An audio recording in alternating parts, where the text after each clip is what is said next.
turkey season is upon us. Now, so much of the turkey hunting coverage these days is about maximizing patterns and the lethality of our turkey guns. I personally have written about this a bunch, and later this spring, you're going to hear more Outdoor Life podcasts covering this very subject. And that's because if we can get our guns and ourselves to shoot more effectively, I think that's just our obligation to do so as hunters. But before we get to all that, I think it's also important to acknowledge that at its very best, turkey hunting is a close range game. No matter what you're shooting or where you're hunting, the goal should be to get that gobbler in as close as possible. After all, that's what makes turkey hunting fun. I'm Editor-in-Chief Alex Robinson, and today on the podcast, I'm talking to Mike Hunsucker of Heartland Bowhunter.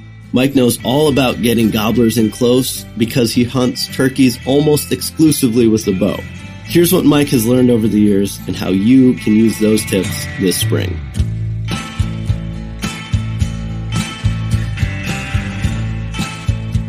Okay, Mike, to kick this thing off, I just have to ask you a personal question. When was the last time you shot a turkey with a shotgun? I'm not against shooting them with a shotgun. It has been a couple years, 3 years ago. I shot one with a shotgun. And so I'm definitely not against it. I enjoy it always. Okay. But I like a challenge first and foremost. And so that's why I usually stick with the bow. But there's times the shotgun one for sure. Okay, good. I'm glad to hear you say that. And just for perspective a little bit, how many over your lifetime, how many turkeys do you think you shot with a bow? Man, so I've been bow hunting for 20 or turkey hunting for 20 years or so, maybe a few more than that. But man, if I had to guess, it'd probably be around, 75 or 80, maybe. So a lot. A few a year. Yeah, quite a few. Yeah. A lot. A lot of encounters, a lot of experience, which is why I'm interested in talking to you about this, because I think even for folks who aren't bow hunters, a lot of what you guys do with your scouting and setups and decoying, I think there's some really useful stuff in there that's just about getting a tom close, and kind of set up in a really ideal shooting situation. Yeah. I would say that every bow killed turkey or every turkey I've killed with a bow could have been killed with a gun. So yeah, it does apply across the board. Yeah. I've shot turkeys that were running away at 45 yards, and those you probably would have been shooting your bow at those. No. Okay, so let's get into how you do this and some of the takeaways for all turkey hunters. And I think we just start at the beginning with scouting. Because one thing I've noticed from your videos and all your content is you guys do a really good job of scouting. So walk us through when you're going to scout different properties or different setups. What are you looking for specifically when you're out there scouting? Yeah, scouting is a huge part of being successful, I feel like. I mean, the more you know about turkeys and where they want to be at certain times of day, where they roost, that type of stuff, the more you know, the more effective you'll be when it comes to the hunt. And so obviously scouting can vary, depending on what part of the country you're in. We hunt a lot of times in early season out west in Kansas, Nebraska, those states. And out there, their birds are highly visible. And so we do a lot of scouting from the truck, glassing, trying to locate roosts and, see exactly where birds are spending most of their time. In other areas where it's more dense cover wise, trail cameras can be really effective. I know a lot of people, put their cameras away after deer season, but man, especially since cell cameras have become super, super easy to get, the advantage of a cell camera can be awesome during turkey season as well. Having some really recent information is where birds are. Yeah, absolutely.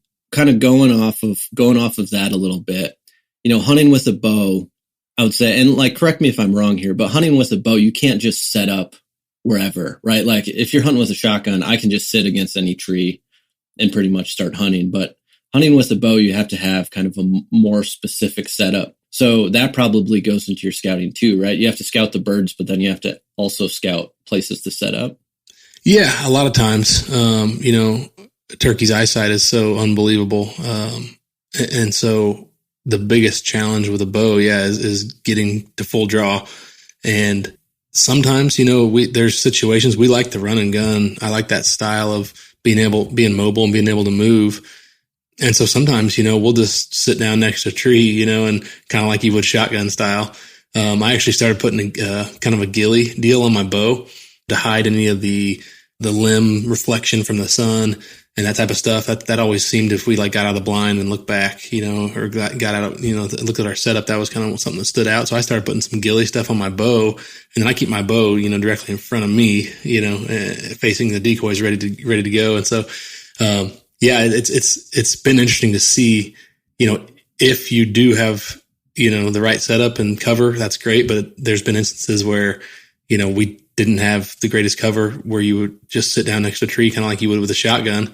And the key there is just, like I said, just just like with shotgun, you don't move until the time's right. And with a bow, a lot of times, we're almost always using decoys. And if you call a bird in that's, strutting around the decoys, when he turns away and blocks his head with the fan, that's the opportunity to draw and get away with your movement. Otherwise, you try to get your bow back, and most of the time they're going to pick you out, and you're going to be trying to shoot a bird running or walking off with a bow is not ideal. Yeah. The other thing I've noticed that you guys do a lot is just have these really nice, natural blinds that you can set up, really quickly. So talk about that. When did you kind of start doing that versus sitting in a hub style blind? And why did you start doing that? Yeah, I mean, I always like being out in the elements, and I always tell new, people that are new to bow hunting turkeys, a ground blind is your best friend, because it's dark inside of there. You can draw, you can get away with so much more. I just love being out in the elements, being able to hear and being able to see, and the intensity that comes with that, knowing you screw up, you move at the wrong time, you're going to ruin that hunt. And so I just enjoy that challenge, and that my heart beats way harder when I get a bird super tight in bow range, and there's nothing but you and that bird out there, as opposed to feeling like you're concealed or hidden in a blind. But yeah, when it comes to natural blinds, cedars are obviously great. You can trim some limbs on the bottom, tuck right in underneath a cedar. They get good overhead cover. It's kind of dark, and those are the easiest natural blinds to set up with. But then I also use occasionally it's a panel blind system that folds together. It's called a fast strike blind. Mm-hmm. And you can, it's basically a piece of molded plastic with bungees attached to it. And so you can trim cedar branches and stuff them in there. And then just pop that up, set it right in front of you. And then of course we've used the stake blinds too, that they make, that have a mesh, burlap material, and they just pop up and sit in front of you. But those never look as good to me. They always kind of stand out anyways. And so the natural stuff always is the best bet in my mind. Yeah. And are there any tricks to that? Besides just trying to be in the shadows and just having kind of some cover in front of you, what do you think about as far as where the bird might be approaching from, or, set up so that you can draw where you can see him, but he can't see you, sort of deal? Yeah. I mean, I like to have cover in front of us and, and behind us. And obviously we're filming, so we have a camera set up as well. And so we have a ghillie deal that goes over the camera to help hide that, but you can almost never 100% hide the reflection of the glass. And so that can be tricky too. So, anytime there's overhead cover, that's always a plus. And then, something in front of you and a good backdrop, all those things come together, and it gets easier as the season goes on, of course, because, everything starts to bloom out and get, more dense cover wise, and the foliage is all, fully bloomed out. So this year it'll be interesting because we have such an early spring right now. I go outside, and everything's already blooming, and it's this is normally what happened during the first week of turkey season in Missouri. We're always that first week of season is you talk about cover and being able to get close to the roost, and it's a little sketchy that time of year, but later in the year, the trees are fully leafed out, and you can get away with a lot more, visibility wise.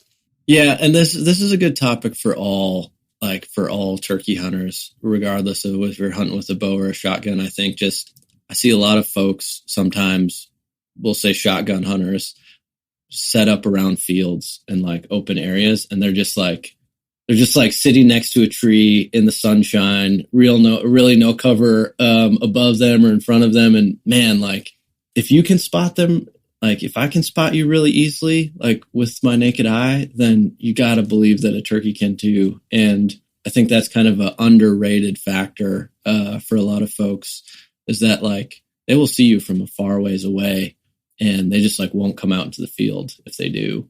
Yeah, I mean, they're people joke about them, being dumb or being smart or whatever, and I think people give them, you may give them too much credit at times in certain areas, but like that's one thing you can't over credit is their eyesight. It's unbelievable, and I just always give them the benefit of the doubt. You know what I mean? Just yeah. I'm always trying to put all the odds I can in my favor. Yeah. So the other thing that I think helps or like works hand in hand with this is giving them something else to look at, which is obviously the decoys.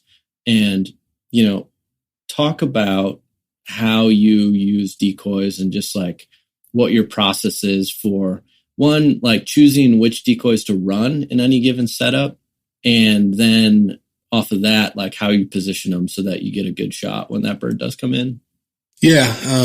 Decoying is extremely crucial for hunting with a bow without a blind. I mean, it's just, you need something to get the focus off of you, at least temporarily. And so I would say my go-to setup is I use the full strut Jake from DSD. That's kind of my go-to. I use that with a couple hens, and I always start with that. And that seems to just, it just seems to trigger a better response out of birds from an aggressive standpoint, and obviously has a larger visual for them in the field. And so birds they're really territorial. They spend a lot of time together in the winter as a big flock, and then when they start to break up this time of year, they set the pecking order. And so you'll see those birds that are the dominant ones they're not afraid to be aggressive and run off another bird that's kind of getting close and pushing the limits of his bubble. So that's kind of my go-to. But I do switch decoys for sure, especially when hunting. Like if I'm hunting that same bird again, say he comes off the roost, stays with his hens, didn't come to the decoy, or say you maybe spooked him or something and he saw you. I always like to switch my set up in a different location, use different decoys, try different calling techniques, that type of stuff. And so, they get a rep for being kind of just, they're just dumb birds from occasion. Like they're not that dumb. They understand the social hierarchy and pecking order pretty well. Yeah. So your default is that you said a half strut Jake with a couple hens out? It's a full strut. It's a full strut Jake. Okay. Yep. And so I have a Jake fan, like a real Jake fan that's on it. And then it's just a full strut Jake. And one of the benefits to that is, even if the bird, like say you have a submissive bird kind of come in and he half struts and comes in and never full struts and turns away for you to draw, a lot of times they'll circle that decoy and put their head behind the decoy, and that'll give you a chance to draw. So, I just like that full strut decoy for that reasons. And then, when it comes to like setups and direction and stuff, I like to face the decoy away from where you think the bird's going to come, and then also kind of towards me if possible. That way, a lot of times they approach, it'll spin around the decoy and kind of approach head on to peck the head. And so I like to keep it, facing towards me if possible. We actually started using these Strutton 360 motion controllers for the decoy the past couple of years as well. And it's a remote controlled stake. And so you can spin and turn the decoy. And I've seen that be extremely effective. I mean, I'm thinking back 15, 16, 17 years ago, we actually made our own, cut the back of an old Jake decoy and attached a fan to it, ran a eyelet through the decoy with a fishing line. And we made, before Primos came out with that Killer Bee or whatever it was, we made, a manual version of that. And just that added movement, it just really, really helped when you get a bird to hang up or, not committing. And so, using the motion stake, which is nice, that obviously the tail doesn't go up and down, but you can turn that bird towards birds and then away. And it's fun it's fun to try to mess with that and like you can see their demeanor change the second you turn it away. And so like even jakes, it's fun. Like, you get some jakes come in or come and mess with the decoy and like you turn it towards the jakes and they instantly like cower and then you turn it away and they get all excited and they come running back. And so, you can definitely see that demeanor change. And so obviously with anything, hunting related, nothing's constant every time, nothing works 100% of the time. And so like, you get birds that don't care either way, it seems like, but definitely have seen a strong reaction to turning the bird, turning the decoy away from the gobbler.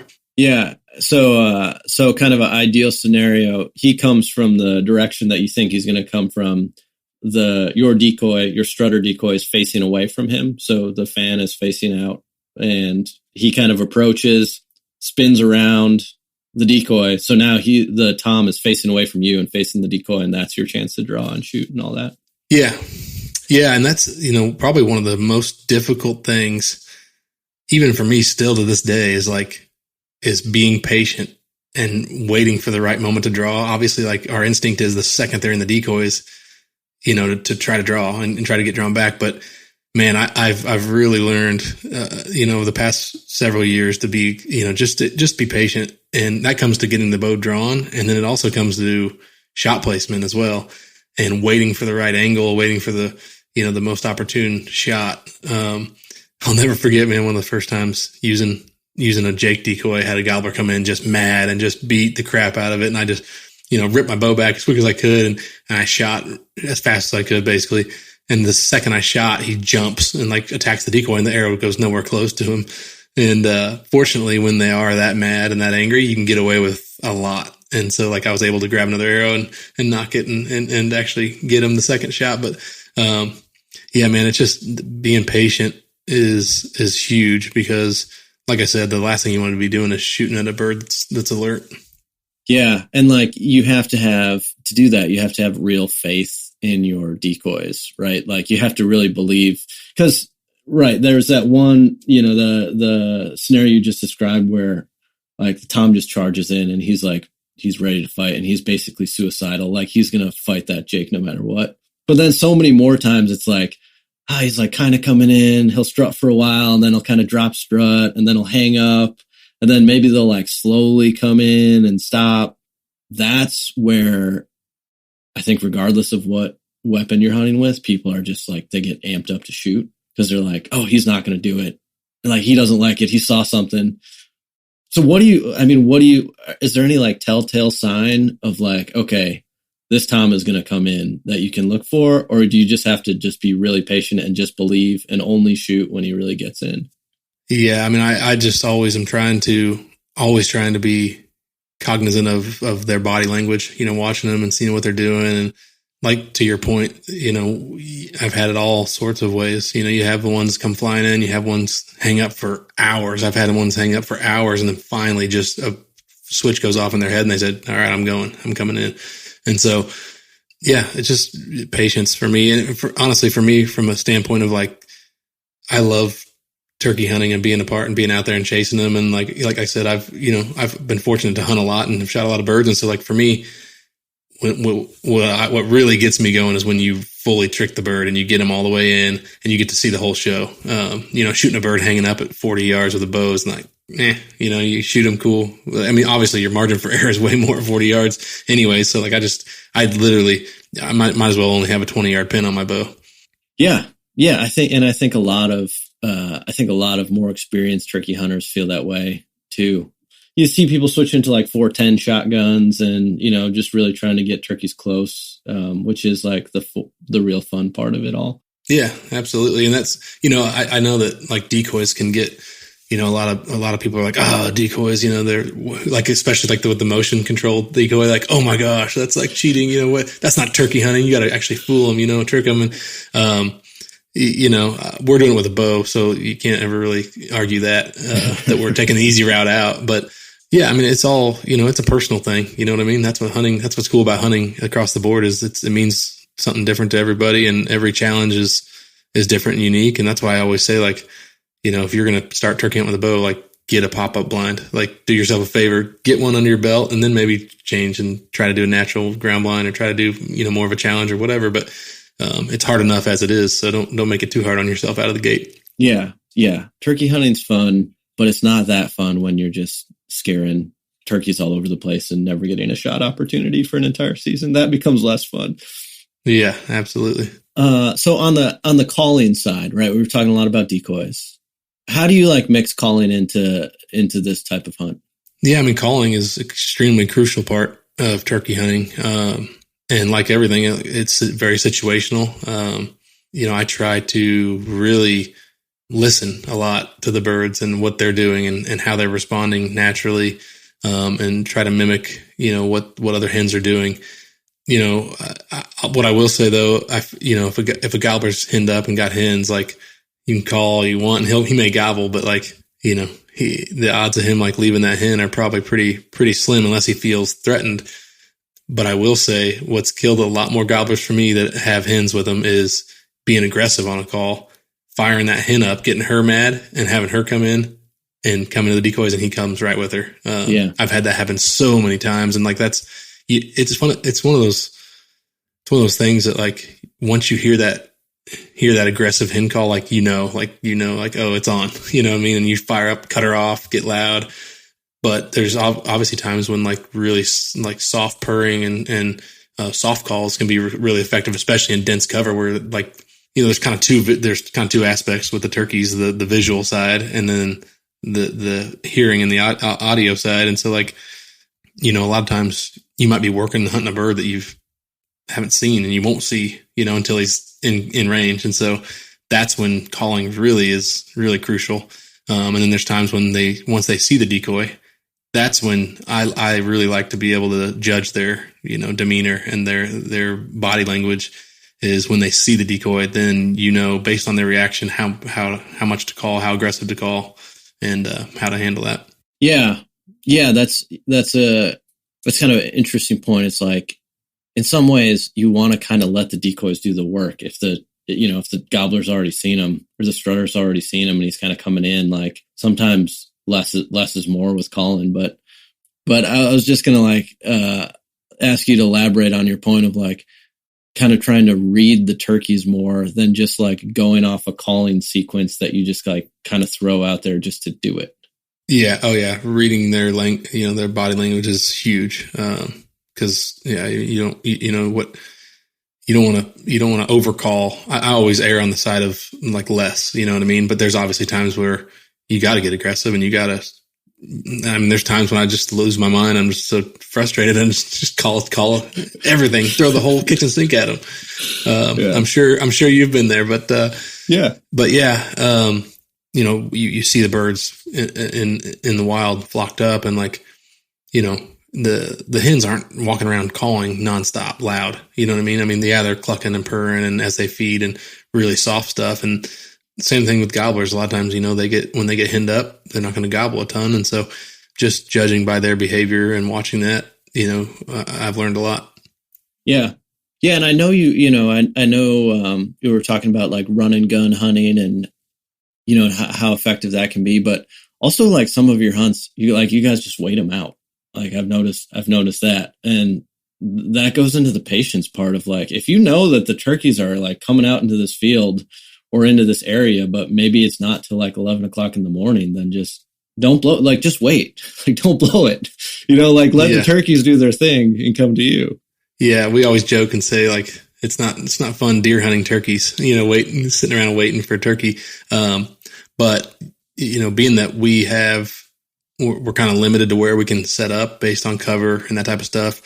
Also setting up camera equipment and stuff. Like we don't have the ability to like, we're just going to move 200 yards, sit right back down and be ready. Like it's kind of a process. And so a lot of times you can definitely do more harm than good. Obviously with the, once day breaks, those birds' eyesight's incredible. And like you get up and move, you may blow the hunt. And so that's one thing that I will say is being comfortable is crucial to being still and not being able to, not move and spook a bird. I'll never forget the very first turkey I ever killed.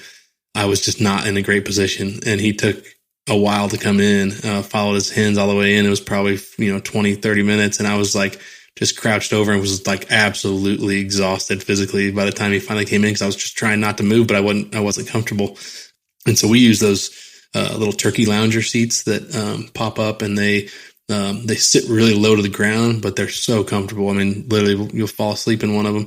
And we've used different things over the years, but those turkey lounger chairs are awesome. And like, that can be the difference in being successful and not being successful, is being able to be comfortable and still when a bird does maybe hang up or is taking time coming across the field.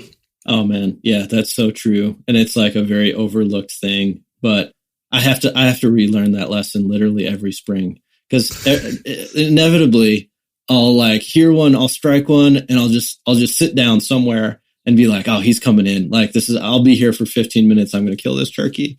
And then like 3 hours later, I'm like, my legs are cramped up, my shotgun's shaking, and he's still hung up and he hasn't come in. And at that point you end up moving and he sees you, or you're just like, I can't sit here anymore. And you decide to get overly aggressive and blow it. And it rarely works. Like, sitting in a bad spot rarely works out. Yeah. It's no fun being uncomfortable. We'll be right back after the break. All right. So getting into the, like kind of some of the bow hunting, like more specific kind of bow hunting points. Like you kind of briefly talked about shot placement before.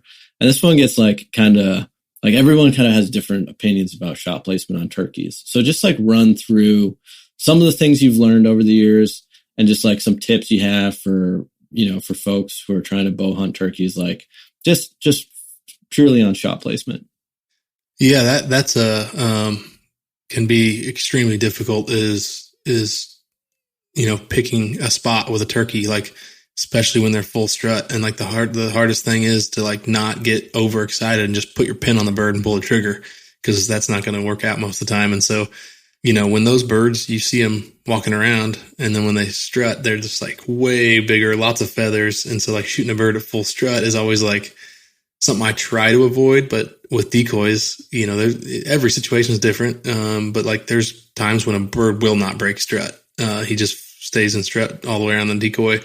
But I would say by far and away, the most lethal shot on a bird with a bow is a bird that's facing away from you, and ideally not strutting.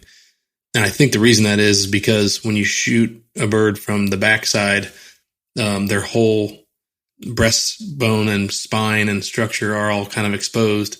And a lot of times if you put that right in the dead center of their back between their wings, it absolutely just drops them instantly.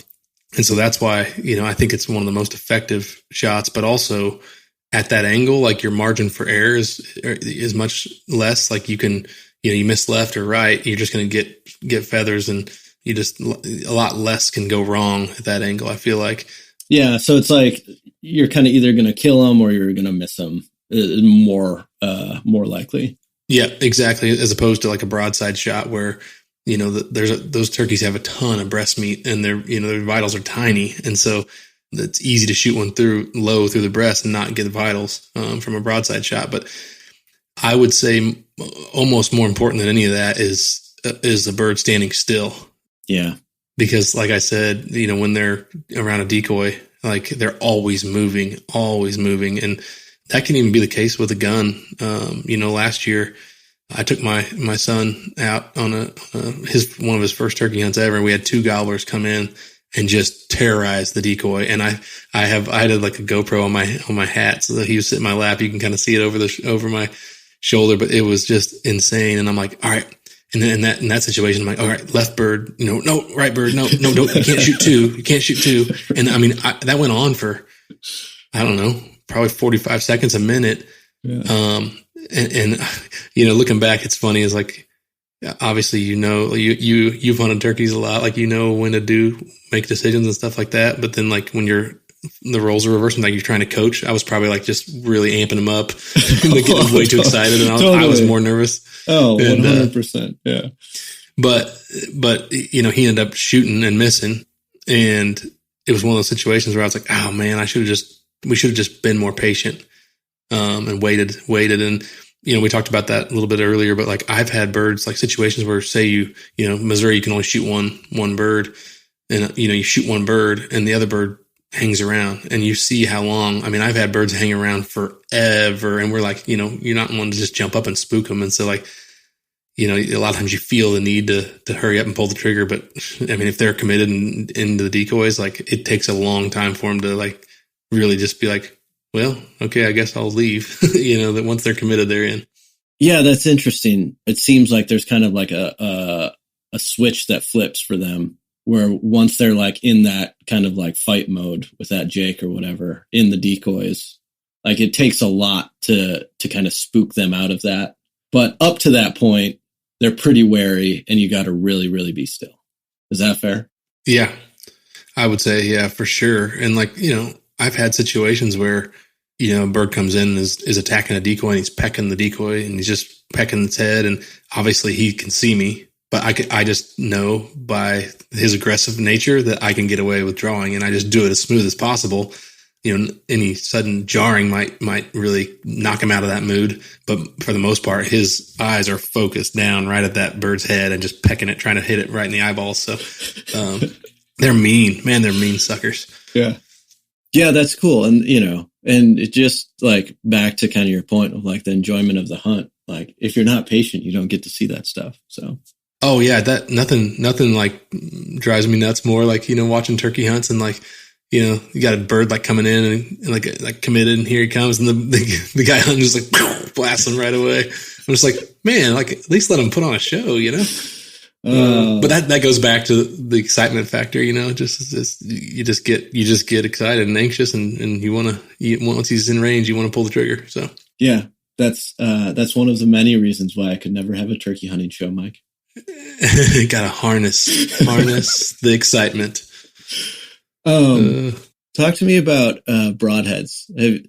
I assume you've shot a bunch of different broadheads over the year. Have you settled on a couple different makes and models that you really like? Yeah, I mean, I think overall, just a largest expandable that you can get kind of deal. Because their vitals are so tiny. I'm shooting the Mega Meat from G5, which is a 2-inch 3-blade. So it's 3 blades, 2 inches. They're just extremely devastating broadheads. And so I think, yeah, the larger the better. I shot, way back in the day, I don't even remember who made this broadhead, but it was a 2-blade, like 3-inch diameter, or maybe 3.5 inch. It was this giant 2-blade broadhead. And it was an expandable, so it flew great. But it was extremely devastating. So yeah, you definitely want the added benefit of an expandable, in my opinion.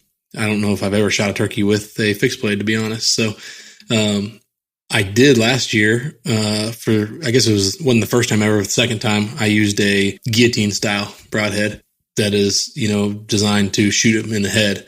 And I shot one probably 7 or 8 years ago, with one. And it kind of just like glanced off of him. So he it chopped his neck, but he kind of ran off and then died. But this one I shot this past year, literally, it was hanging on by a thread. Completely decapped him. And they're pretty gory, and pretty it's pretty savage, but thinking as from a efficiency standpoint, those things are lethal. They're instantly lethal. And it's either hit or miss. So you're not going to be wounding birds with them. And so that's what kind of drew me to shoot one with one last year. And it was pretty intense. I did it, with a bow, no blind, and shot him at I had the decoy at 10 yards, and he was at 8 yards. So it was unbelievably intense. Those things don't fly great, So even I had my bow tuned pretty good. So, but it was 20 or under. So I kind of did a typical mistake that turkey hunters and I do a lot still is in the dark, set the decoys up. You're yeah, it looks like it's about 10, 15. This is pretty good. Or about 15 yards, and it was 8 yards. Yeah. But yeah, broadheads are, definitely crucial. The bigger, the better. So those, those decapitator style heads, in your experience, they don't fly super true. So that's really a super close range game at that point. Yeah. I actually tinkered with it a little bit. I did a full length arrow. I shot them with blazers, and I also did a 4-fletch with feathers, and just to get a little more stabilization. But they're a big big plus sign basically on the end of your arrow. So they're, once they get out past a certain distance, they don't fly great. I know people have used them with flu arrows too and that type of stuff. But in that situation, being in a blind is really nice because you can put the decoys at 5 yards. Yeah. Yeah. But like just for your everyday hunting, just your general turkey hunt, you're going for a expandable blade, widest cutting diameter as possible, and one that, shoots really true, shoots close to your field points, basically. Yeah, absolutely. And that brings up a good point. Like actually like shooting your broadheads and using practice heads and knowing exactly where your broadhead flies. That's definitely crucial because like I said, you're shooting at a apple essentially size, or grapefruit, vitals are tiny. So accuracy is everything. And that brings up a good point too, that I typically do, especially with a lot of people, I know a lot of people are shooting heavier arrows, and heavier arrows are kind of, high kinetic energy, high FOC are kind of a trending thing now. When it comes to turkey hunting, I don't use my same, big game arrow. I switch my arrow to a lighter arrow where, I don't need the kinetic energy and the penetration. I care about flat trajectory, and the difference from 20 to 30 is much less with the lighter, faster flying arrow. So I do switch arrows for turkey season. Yeah, that makes a lot of sense. And the benefit there is if you don't get a perfect range, you're penalized less with that really flat shooting arrow than you would be if you have a really heavy arrow that's dropping a lot more. Say you're off by 3 or 4 yards. That could be a little bit of a difference when you're trying to hit that tiny apple-sized target. Absolutely, yeah. And we've been shooting the Garmin Zero bow sight, which allows you to range at full draw, and that has been incredible. If you don't have, if you're not, the bird isn't at the decoy, which you obviously already know the range to, being able to draw, say like, a lot of times when you do draw, like I was saying, the bird gets alert and may spook and start walking away. Well, you can get a range while he's walking, and it gives you that, single LED for the exact distance. So if he's 27 yards, you're not guessing gap and pins. It just takes kind of one of those things out of the equation. You just put it on him and pick a spot. Yeah, that is pretty sweet. Or you shoot him and you end up having to shoot him again at a farther distance. Then you're not fumbling with the rangefinder trying to guess. I could see that being a huge help. What distance are you putting your decoys at typically? Is it like 15 yards? Yeah, I usually like to put them right about 20. Okay. It just seems like you get them too close and you're asking for trouble kind of deal. You can definitely get them too close. And we've had that happen. And that's the worst feeling in the world. Like when you have a bird like locked on, like committed coming in, and he just hits the brakes, and just turns and walks away. You're like, what? Like, gosh. Like we had him. Yeah. Especially in those tough years, man. I mean, I've experienced kind of the ups and downs, since when I started turkey hunting, and like it used to be insane. We had so many birds, and like it was like seemed like every time you go out you kill one, or you'd get one to commit, and then like, man, we've had years where it's like I feel like I'm wearing hunter orange, like a blaze orange hat. I'm like, what is going on? Like these birds are like literally come out, they'll see the decoy and like hit the brakes. Like literally you'll have a bird hot like late morning gobbling, and like you're like 100% of the time we kill this bird, and then he comes out and sees the decoys, is like hits the brakes. And like I've had that happen with just hen decoys before, and it's like, what is going on? Am I wearing blaze orange? Maybe I need the what's the hex suit, right. the suit that talks about the electromagnetic field or whatever. Yeah. I got to ask you this: you ever seen anybody turkey hunt with the mirror blind? Man, the mirror panel. I would love to see that in person someday. I've seen the commercials for it, but I've never actually seen someone do it. Have you? I don't know that I have. It's one of those things. It's like, what in the world? That looks so dumb, but like I could see it also working too. Like turkeys are weird. Like that's another good thing about a blind that like a lot of people don't realize is like you can go set a blind up in the middle of a field, and turkeys don't care. Like you try to hunt a deer out of that, like pop a blind up in the middle of the field, they're gonna be like, "Where that was here yesterday, or that wasn't here yesterday. What the heck?" Turkeys like don't care.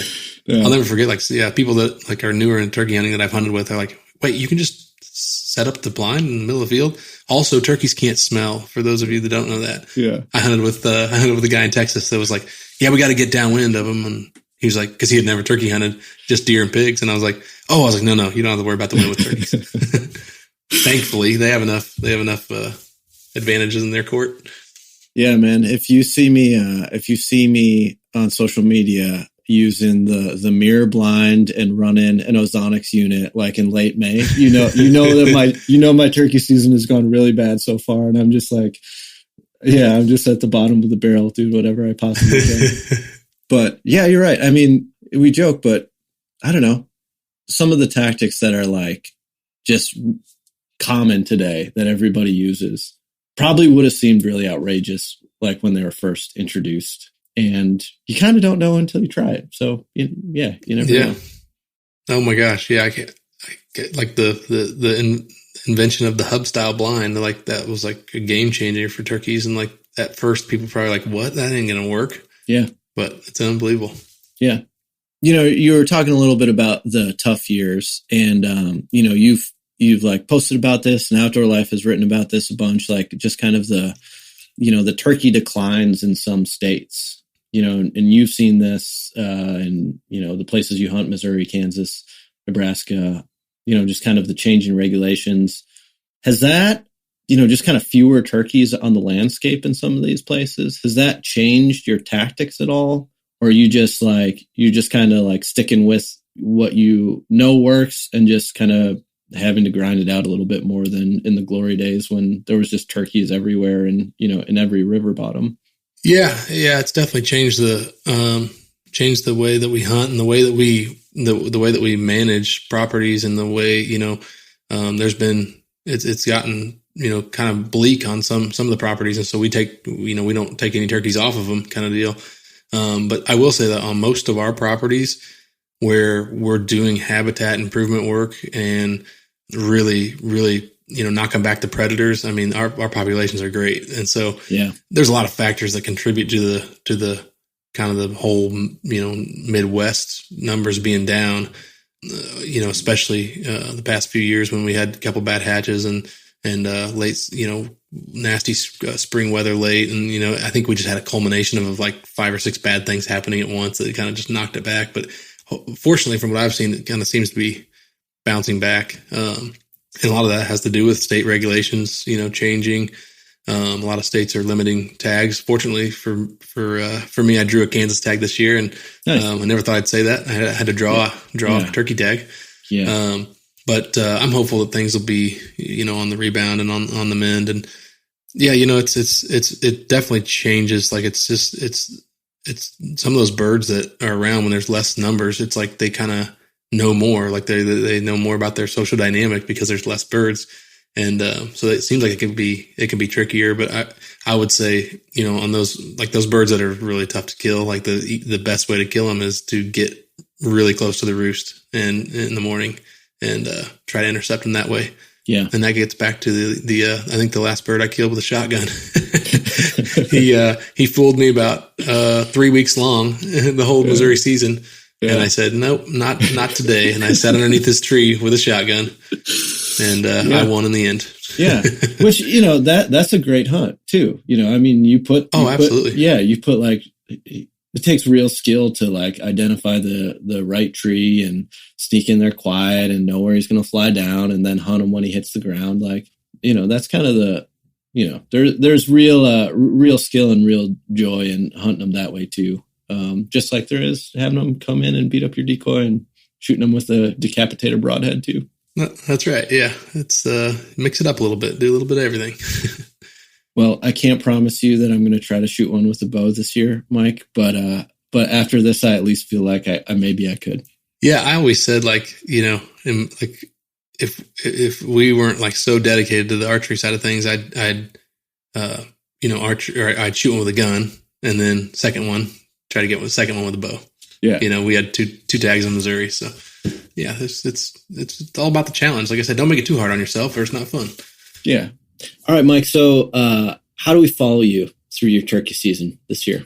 Yeah, obviously, social media, we're kind of, really regularly posting on there, and we actually have new episodes coming out every week, on YouTube, on our YouTube channel. So the My first Missouri bird just launched yesterday, and then the second one that I shot with the decap head will be coming soon as well. So lots of awesome turkey hunts from the whole crew that we had last spring. So looking forward to starting to chase them this year. It won't be long. Sweet. Okay, Heartland Bowhunter on YouTube. That's it. Yep, Heartland Bowhunter on YouTube and Instagram and everywhere else. Thanks, man. Well, hey, I appreciate it, and good luck this season. Yeah, you too. The Outdoor Life podcast is edited by Mike Peterson of 85 Audio. It's hosted by our editor-in-chief, Alex Robinson, and it's produced by me, executive editor Natalie Krebs. The music in this episode was composed and performed by Pierre Locatelli via APM Music. You can read the full story about Mike Hunsucker's close quarters turkey hunting tactics at outdoorlife.com/turkey tactics. That's outdoorlife.com/turkey tactics.